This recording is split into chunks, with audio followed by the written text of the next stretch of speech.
It is said of the deadly coronavirus that is spread around the world, which causes fewer infections in children and pregnant women than in adults.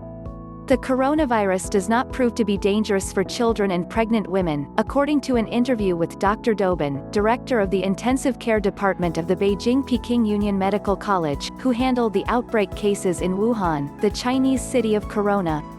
She said what has been revealed in the study so far has shown that influenza can pose a risk to maternity in pregnant women.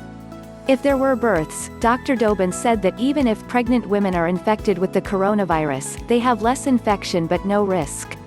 Regarding the children, he said that it was not seen that the affected children required the utmost care, but the affected children only suffered minor symptoms.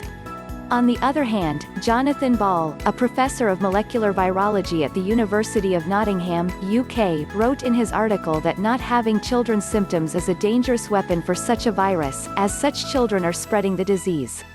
He says this is why young people should be careful as they grow older, because if they get infected with the virus will continue to grow in their body and affect their adults.